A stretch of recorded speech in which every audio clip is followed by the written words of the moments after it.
नमस्कार मित्रांनो, ठरलं तर मग या मालिकेच्या आजच्या भागामध्ये आपण पाहणार आहोत की कल्पना काही त्यांना आशीर्वाद देत नाही. तेव्हा सायली म्हणते की आई काय असते हे मी तुम्हाला भेटल्यानंतरच जाणवलं आहे. आईच्या धपाट्यामध्ये सुद्धा प्रेमाचा स्पर्श असतो, ओलावा असतो, हे मी तुम्हाला भेटल्यानंतरच जाणवलं आहे.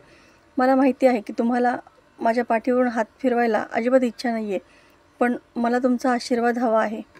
निदान आशीर्वाद तरी द्या. सायलीच्या बोलण्याने कल्पना खूपच भावूक झालेली असते. तिच्या डोळ्यातून पाण्याच्या धारा येत असतात. त्यावेळेस सायली पुन्हा अर्जुनला खुणावते. ते दोघेही कल्पनासमोर जातात आणि पुन्हा सायली म्हणते की आई, आमच्या डोक्यावरती आशीर्वादाचा हात तरी ठेवा. तेव्हा कल्पना दोघांच्याही डोक्यावरती आशीर्वादाचा हात ठेवते. सायलीला तर खूपच आनंद होतो आणि कल्पना तेव्हा रागात तिथून निघून जाते. सगळे निघून गेल्यानंतर अर्जुन म्हणतो, चला तुम्ही पण आता वरती चला. तेव्हा सायली म्हणते की हो, एवढं आवरून येते. त्यावेळेस अर्जुन म्हणतो की नवऱ्याला फक्त वाट बघायला लावता तुम्ही, आणि असं म्हणून तोही रूममध्ये निघून जातो. आता इकडे सायली काम करताना छान गुणगुणत असते. तेव्हा विमल म्हणते की आज काही विशेष, तुम्ही छान गुणगुणताय, खूप खुश दिसताय. तेव्हा सायली म्हणते की हो, आज सगळं माझ्या मनासारखं झालं. तेव्हा विमल म्हणते, व्हायलाच हवं ना, कारण तुम्ही सगळ्यांचं मन जपता, मग देवी आई तुमचं मन जपणार नाही का? तेवढ्यात विमलला एक कॉल येतो. तो तिच्या बहिणीचा असतो. तेव्हा सायली विचारते की काय झालं? विमल सांगते की माझ्या ताईचा फोन होता, तिला लिहिता वाचता येत नाही ना, म्हणून तिने मला एक मेसेज करायला सांगितला होता, तो तेवढा फक्त मी करते. आणि तेव्हा अचानक सायलीला एक गोष्ट आठवते.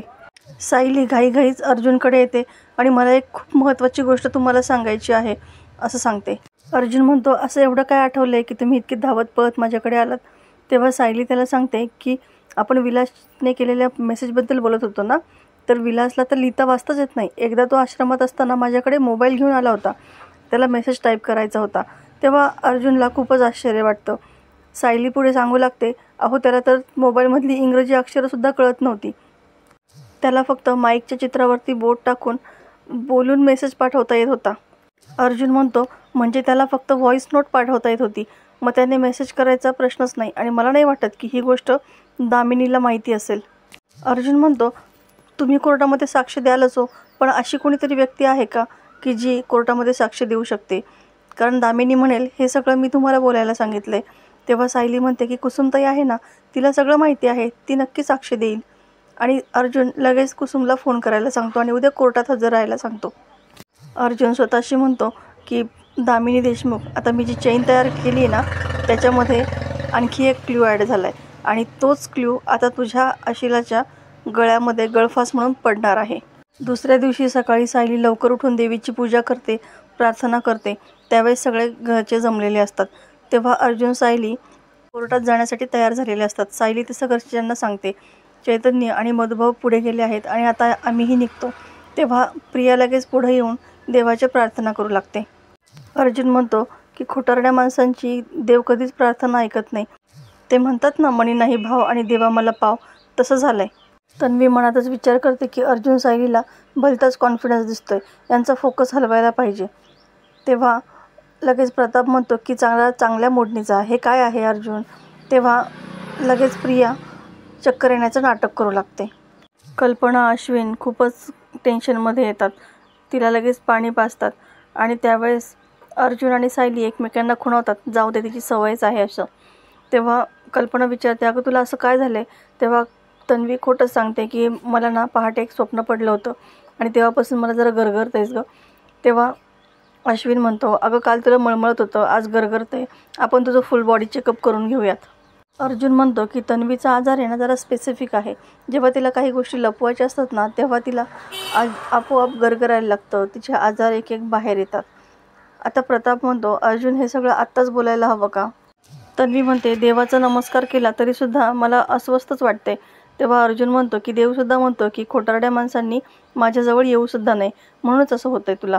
तेव्हा कल्पना रागातच त्याच्याकडे पाहते. तन्वी नाटकं करू लागते की हा असं बोलतो ना, त्याच्यामुळेच मला असे वेगवेगळी स्वप्न पडतात. स्वप्नातसुद्धा असं वाटतं की सगळेजण माणसं मिळून एका निरपराध माणसाला फाशीची शिक्षा देत आहेत. अर्जुन म्हणतो, रिलॅक्स तन्वी, खोटी साक्ष दिली म्हणून कोणी तुला फाशीची शिक्षा देणार नाही आहे. हां, फक्त जेलमध्ये जाण्याची स्वप्न तू बघायला लागू शकतेस. तेव्हा कल्पना अर्जुनवरती रागावते आणि त्याला गप्प बसायला सांगते. अश्विनसुद्धा चिडतो. दादा तुला मी शेवटचं सांगतो या, माझ्या बायकोला या घरामध्ये तिचा मान सन्मान मिळालाच पाहिजे आणि परत जर तिला जेलची धमकी दिली ना तर गाठ माझ्याशी आहे. आता सायली अर्जुनच्या वतीने अश्विनची माफी मागते. अर्जुन तरीही बोलायचं काही थांबत नाही. अर्जुन म्हणतो की मला असं खरंच वाटतं की तन्वीची ना व्यवस्थित ट्रीटमेंट व्हायला हवी.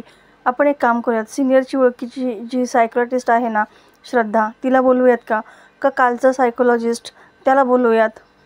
नाही म्हणजे काय आहे ना, तू पटकन बरी होशील. प्रिया मनातून खूप घाबरलेली असते आणि ती रागातच उठते.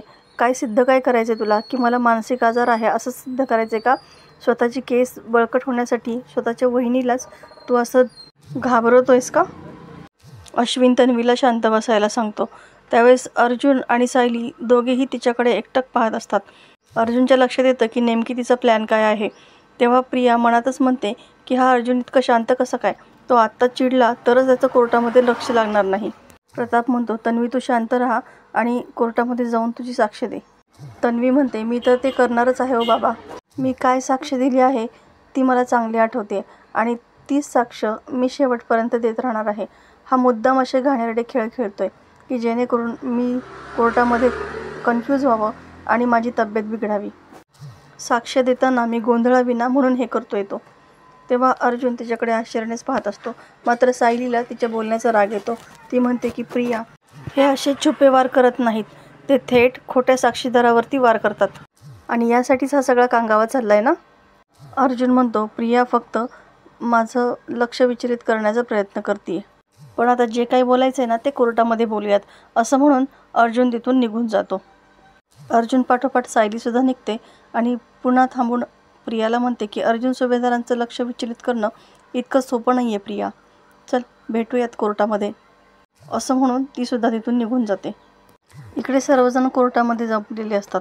त्यावेळेस मधुभाऊ म्हणतात की वाटलं होतं की मला कोर्टाची सवय झाली असेल, पण या 2 वर्षामध्ये इथं जेव्हा कधी येतो ना तेव्हा मनामध्ये भीतीही दाटून येतेच. अर्जुन म्हणतो पण फार काळ तुम्हाला या परिस्थितीला सामोरं नाही जावं लागणार, लवकरच तुमची इथून सुटका होईल. तो कुसुमला म्हणतो की तुम्हा दोघींनाही लक्षात आहे ना मी काल जे सांगितलं ते, आणि असंच चैतन्याला सुद्धा म्हणतो. तेव्हा सर्वजण त्याला हो असं म्हणतात. आता तन्वी, रविराज, नागराज आणि अश्विन तिथे येतात. रविराज म्हणतो की तन्वी तू ठीक आहेस ना? अश्विन म्हणतो तिने या हिअरिंगचा खूपच धसका घेतला आहे. रविराज म्हणतो खरंच आहे, सामान्य माणूस आणि निरपराध माणूस या गोष्टीचा धसका घेणारच. तेव्हा दामिनी त्या ठिकाणी आलेली असते. अर्जुन म्हणतो की दामिनी देशमुख मॅडम, तुम्हाला जरा आश्चर्य वाटलं असेल ना, मी आजची ही डेट अशी स्वतःहून मागून घेतली. दामिनी म्हणते इतक्या वर्ष मी या क्षेत्रामध्ये आहे त्यामुळे अशा छोट्या छोट्या सरप्राईजची मला सवय आहे. तेव्हा सायली अर्जुनच्या बाजूने बोलते पण अर्जुन सुभेदार जे आश्चर्याचे धक्के देतात ना त्याची तुम्हाला सवय नसूच शकते. त्यामुळे तुमचं मन घट्ट करून ठेवा, कारण तुमच्या आता खडतर प्रवासाला सुरुवात झालेली आहे. दामिनी हसतच म्हणते की बाळा, या कोर्टामध्ये जेवढी माणसं आहेत, आवारामध्ये जेवढी माणसं आहेत यांची बेरीज करून जो आकडा येईल ना तेवढ्या केसेस मी लढली आहे आणि जिंकले सुद्धा. अर्जुन सुभेदार काय, कुठलाच वकील मला मात देऊ शकत नाही. अर्जुन म्हणतो सॉरी, तुमची डील तर फ्लॉप झालीच आहे, पण आजची हिअरिंगसुद्धा तशीच सुपर फ्लॉप होणार आहे. दामिनी म्हणते की कसली डील, पुराव्याशिवाय वकिलांनी बोलणं शोभत नाही. अर्जुन म्हणतो जिथे पुरावे दाखवायचेत ना तिथं मी पुरावे नक्कीच दाखवेल, पण हे झालेलं डील प्रूफ करत बसण्यामध्ये मी माझी एनर्जी वेस्ट करणार नाही आणि तिला केससाठी ऑल द बेस्ट देतो. तर मित्रांनो, येणाऱ्या भागात आपण पाहणार आहोत की अर्जुन त्याचं स्टेटमेंट कोर्टासमोर मांडतो. अर्जुन कोर्टाला सांगतो की तन्वी आणि मिस साक्षी यांनी एकमेकींना ओळखत नाही असं मिस तन्वी यांचं स्टेटमेंट होतं, पण मला कोर्टाला काहीतरी दाखवायचं आहे असं म्हणून तो पेन ड्राईव्ह देतो आणि त्यामध्ये असलेला व्हिडिओ तो सर्वांना दाखवतो, ज्यामध्ये तन्वी आणि साक्षी दोघीही कॅफेमध्ये भेटलेल्या असतात आणि तेही विलासच्या मर्डर होण्याच्या अगोदर. अर्जुन सांगतो की त्या दोघीही एकमेकींना चांगल्या ओळखत होता आणि त्यांच्यामध्ये एक डील होतं. ते काय होतं ते मी आता तुम्हाला पुराव्यासहित दाखवतो. तेव्हा प्रिया मात्र खूप घाबरते आणि साक्षी देखील पुरती घाबरलेली असते. तर मित्रांनो, आजचा एपिसोड तुम्हाला कसा वाटला हे कमेंटमध्ये सांगायला विसरू नका. अशाच नवनवीन व्हिडिओ अपडेटसाठी चॅनलला सबस्क्राईब करा. नोटिफिकेशनसाठी बेल आयकॉन अवश्य दाबा.